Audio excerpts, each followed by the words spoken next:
আজ ঘরে যাইও না আব্বা।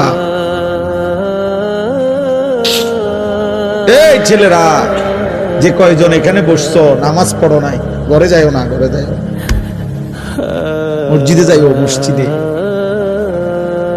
মালিকের সেজদা দিয়ে যাইও। বেনামাজি যদি ঘুমায় যাইয়া ঘুম যদি আর না ভাঙ্গে, রাত যদি আর ভোর না হয়, এই পৃথিবীর বাস্তবতা এটা। এজন্য আমি অনুরোধ করলাম, আল্লাহ বলেন বান্দা সব তো আমার প্রশংসা করবে না কেন?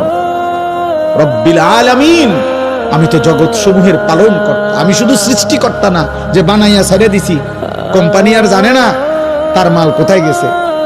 দুনিয়ার কোম্পানি তো এমন হয় যে কোম্পানি বানাইয়া ছেড়ে দিছে, বাজারজাত করে দিছে, প্রোডাক্ট করে, এখন আর কোম্পানি জানে না তার মাল কোথায়। রব বলেন না, আমি এমন মালিক না, আমি রব। আমার বান্দা কখন কোথায় আছে, কি লাগবে, কখন কি, অস্তিত্বের প্রথম সেকেন্ড থেকে পূর্ণতার শেষ পর্যন্ত আমি আল্লাহ যখন যা লাগবে, যখন যা লাগবে, ও বলুক বা না বলুক, ও সেজদা দেখ বা না দেখ, ও গোলামি করুক বা না করুক, ও ইমানদার হোক আর বেঈমান হোক, আমি না রব? ওরে না আমি বানাইছি, আমি না খাওয়াইয়া রাখবো কেমন? ওরে আমি না বানাইছি। এই জন্য আমার বান্দা আমি সৃষ্টি করে ছেড়ে দেই নাই। আমি রব, আমি পালন কর্তা।